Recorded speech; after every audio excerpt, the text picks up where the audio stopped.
ब्राह्मण देवता को कहा कि मेरी बेटी की कुंडली बनाओ। राजा ने कहा और कहा बताइए कैसी होगी मेरी पुत्री।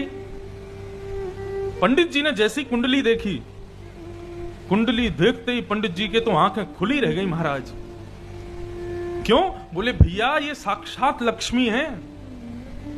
उसकी कुंडली में ऐसा योग था कि वो जहां रहेगी, जहां श्वास लेगी, जहां पर उसके पैर पड़ जाएंगे, मतलब यदि उस राजा की पुत्री यदि बंजर जमीन पर पैर रख दे और वहां यदि खुदाई कर दी जाए तो हीरे जवाहरात निकलेंगे नीचे। वो साक्षात लक्ष्मी है।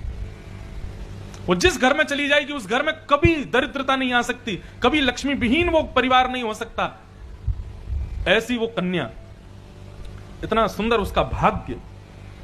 लेकिन पंडित जी ने जैसी उसकी कुंडली देखी तो कुंडली देखती पंडित जी को लोभ हो गया।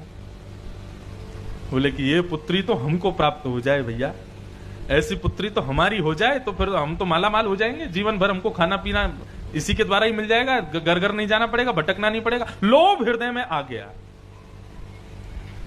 और पंडित जी ने क्या किया, राजा को जाकर के उल्टी बात बता दी और कहा राजन क्षमा करना परंतु एकांत में आपसे बात करनी है। राजा एकांत में आए तो पंडित जी ने कह दिया, बोले कि आपकी जो पुत्री है ना ये आपके लिए बिल्कुल ठीक नहीं है।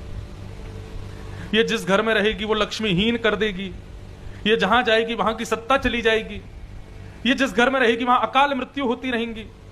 इसलिए राजन पुत्री तो फिर हो जाएगी, बालक तो फिर जन्म ले लेगा, लेकिन ऐसे संतान को घर में रखना ठीक नहीं है। हम आपसे प्रार्थना करेंगे इस कन्या को आप किसी को दान कर दो या फिर इस कन्या को आप लता पत्रों में लपेट के नदी में बहा दो, प्रकृति को प्रदान कर दो। राजा तो मूर्छित होकर गिर गया। बोले पंडित जी ऐसा मत कहिए ना, कोई उपाय बता दीजिए, मैं अपनी पुत्री को कैसे दूर कर दूं। पंडित जी बोले देखो हम तुम्हारा हित चाहते हैं इसलिए बोल रहे हैं। लोभवश होकर के ये बात करी जा रही थी। राजा ने कहा तो मुझे अब क्या करना चाहिए बताइए। मैं अपनी पुत्री को दूर नहीं कर सकता, लेकिन मैं चाहता हूं 25 वर्ष तक ये कन्या मेरे पास रहती, फिर मैं इसका ब्याह कर देता, तो तब तक जितना खर्चा इस कन्या के ऊपर होना चाहिए उतने धन के साथ और इसके विवाह में मुझे जितना धन लगाना था उतना धन और एक बक्से में डाल करके उसके ऊपर कन्या को सुला करके राजा ने कहा अब मैं इसको नदी में प्रवाहित कर दूंगा।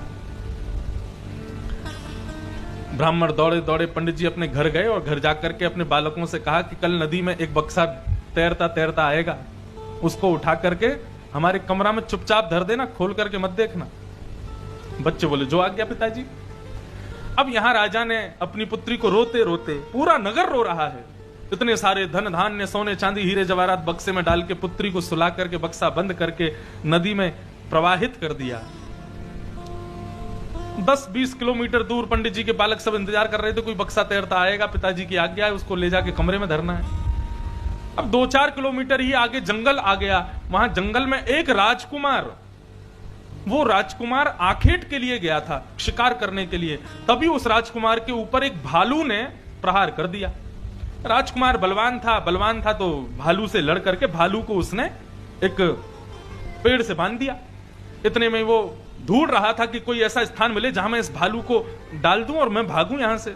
इतने में उसने देखा कि नदी में एक बक्सा तैरता हुआ आ रहा है, तो राजकुमार ने बक्सा निकाल लिया।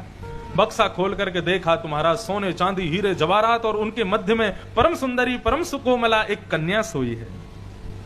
राजकुमार तो खुश हो गया, नाचने लगा। बोले मैं अकेला भाई हूं, मैं तो माता पिता से लड़ता था कि मेरे कोई बहन नहीं है, आज देखो ठाकुर जी ने मुझे बहन दे दी।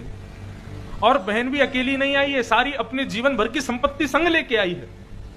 सारी संपत्ति लेकर के बहन को, उस कन्या को अपनी बहन बना करके राजकुमार ने रख लिया और खाली बक्से में भालू को डाल दिया और नदी में प्रवाहित कर दिया। अब नदी में प्रवाहित जैसे ही किया तो आगे पंडित जी के सारे बेटा बेटा खड़े थे। बोले बक्सा आ रहा है, वो उठा के चुपचाप पिताजी कमरे में धरना है, खोल के भी नहीं देखना है। बक्सा आ रहा था महाराज, उस पर चंदन रोरी सब लगे हुए थे, मालाएं फूल लगे हुए थे।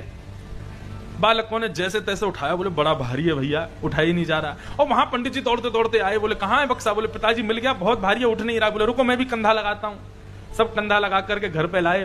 बोले चुपचाप मेरे कमरे में धर दो, कोई मत आना भीतर।